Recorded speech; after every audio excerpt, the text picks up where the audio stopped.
A nossa adoração é em espírito e em verdade. Diz Jesus no livro de João 4, 23 e 24.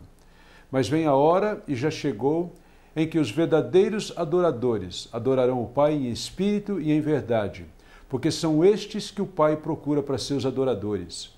Deus é espírito, e importa que seus adoradores o adorem em espírito e em verdade. Isso para nós é inegociável. O nosso inegociável número 9. A nossa adoração é em espírito e em verdade. E um detalhe, a adoração é um momento de transformação para nós. Você corre muito mais risco de ser transformado no momento em que você presta adoração a Deus do que assistindo novela, ou lendo um bom livro, ou desfrutando de algum lazer, algum passeio. A adoração é um momento sério. É um momento de celebração, de reverência, de submissão, onde nós nos curvamos diante de Deus. E quando nós nos levantamos da presença de Deus, nós saímos para servir o nosso próximo. Então, a adoração inclui as duas coisas. Inclui eu me curvar e depois de me curvar, eu agir, eu fazer alguma coisa. Havia uma polêmica nos dias de Jesus.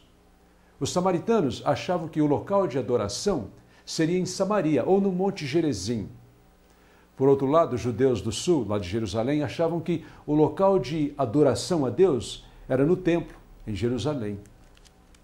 E Jesus vem e resolve essa questão. Ele desmistifica a questão do local. E ele diz aqui no livro de João, capítulo 4, versículo 23 a 24, naquele papo que ele está tendo com a mulher samaritana, que o local de adoração, na realidade, é no coração. O que é adoração? Na Bíblia, há várias referências que mostram o que é adoração. E nós aprendemos que adoração é submissão e serviço a Deus.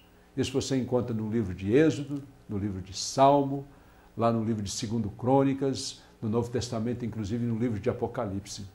A adoração inclui essas duas ideias de eu me prostrar diante de Deus, reconhecer a soberania, reconhecer a salvação, reconhecer o livramento que vem de Deus, a compaixão de Deus, o governo de Deus, mas também eu me levanto depois para sair e servir alguém.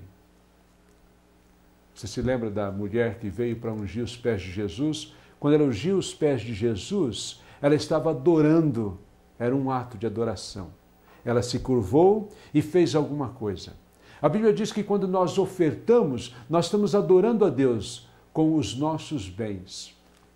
A Bíblia fala que quando nós cantamos, nós oferecemos louvores a Deus, nós estamos também adorando-o com as nossas vozes. Lá no livro de Hebreus, capítulo 13, 15, diz o seguinte: sacrifício de louvor é o fruto dos lábios que confessam o seu nome. No Velho Testamento, uma passagem que mostra, que nos ensina sobre a adoração congregacional, se encontra ali no livro de 1 Crônicas, capítulo 23, e também 2 Crônicas, capítulo 30. Ali, os sacerdotes, juntamente com os cantores levitas, no templo, ofereciam sacrifícios e instrumentos eram tocados fortemente para honrar o Senhor, 2 Crônicas 30, 21. Já no Novo Testamento, eu acho que a passagem mais clara que fala sobre a adoração congregacional se encontra no livro de 1 Coríntios, capítulos 11, 12, 13 e 14. Ali Paulo diz o seguinte: quando as mulheres falarem em público, orarem em público ou profetizarem em público, elas devem usar véu para mostrar a submissão que elas têm aos homens que estão ali na assembleia. Ele fala também que a ceia deve ser feita em harmonia, deve ser celebrada de uma forma digna, dignamente. Interessante que dignamente ali aquela palavra não é um adjetivo, mas é um advérbio. É a maneira em que nós celebramos a ceia no corpo, entre a família, entre o povo de Deus. Não é que você ou eu vamos algum dia ser dignos de celebrar a ceia, de sermos convidados de Jesus. Ninguém é digno disso. Não é mérito. Ele convida porque ele nos ama, porque ele é nosso amigo. Ele quer nos resgatar, ele quer que nós façamos parte da família dele. Dignamente significa: eu estou bem com você, você está bem comigo, tá certo? Então, ele fala que inclusive, não só as mulheres, Mas os profetas, os poliglotas, aqueles que falavam em muitas línguas, deveriam se calar no culto, se fossem causar confusão. E aquilo estava gerando um grande caos na igreja.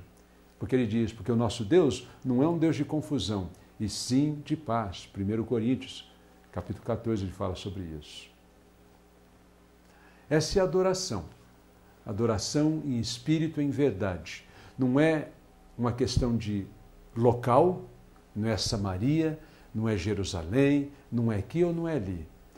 Mas é uma questão de coração. Quando eu, em sintonia com Deus e harmonia com os meus irmãos, me curvo diante da soberania de Deus, e aí depois então me levanto para servir o povo de Deus, para servir o meu próximo, aqueles que estão ao meu redor. E disso nós não abrimos mão. Isso para nós é inegociável.